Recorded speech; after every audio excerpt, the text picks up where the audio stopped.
This video is intended for those who are certified in basic life support. The objectives of this video are to serve as a refresher to BLS. You will also learn how to call a code blue at Fieldstone for patients or visitors in need of resuscitation. After viewing this video, you will return demonstrate this learning in a simulation with a staff development instructor.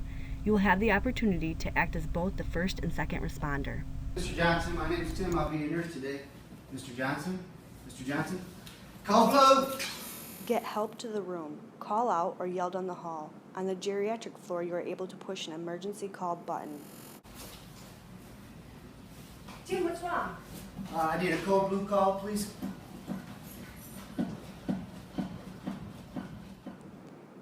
In an emergency code situation, dial 52222 for the code line. Tell the operator what kind of code you are calling and the code location. In this instance, I would say code blue, Fieldstone, geriatric unit, room 416. I would wait for the operator to confirm she heard me before hanging up.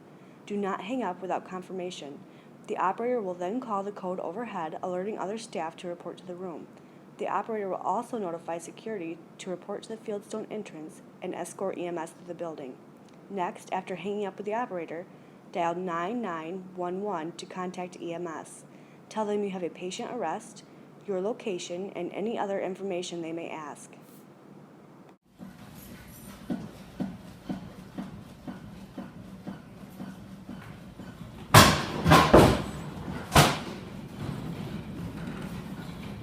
Tim, I'm here to help. Thank you. Can you backboard, please? Yep.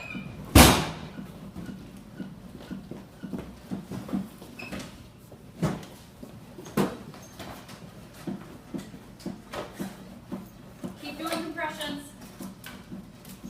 I've got the AED right here.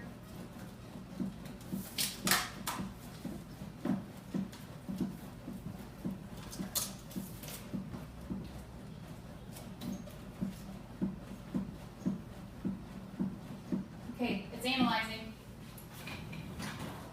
It says the team is shocked. It's going to charge, so go ahead and do compressions. Charging. All right, clear. Everybody clear. Shock.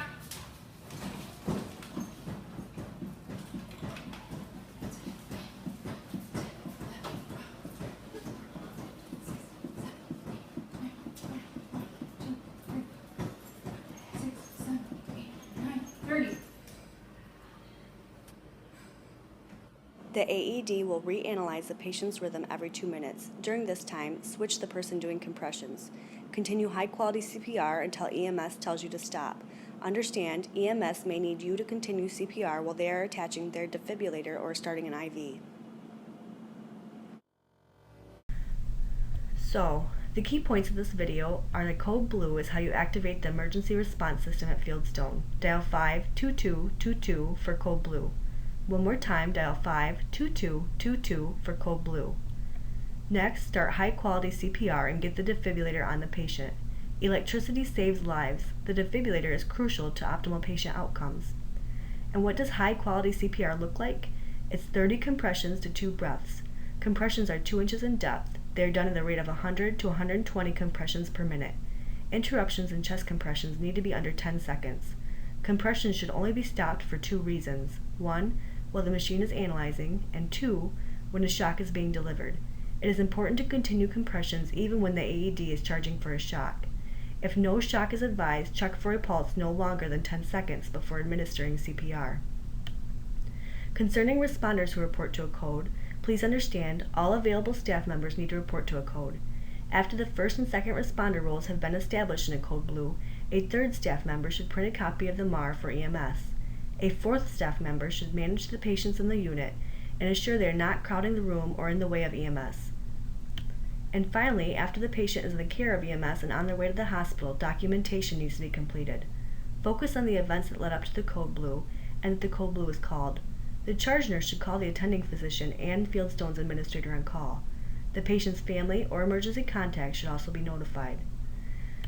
So, I hope this video was helpful. If you have any questions, please ask a staff development instructor during your simulation.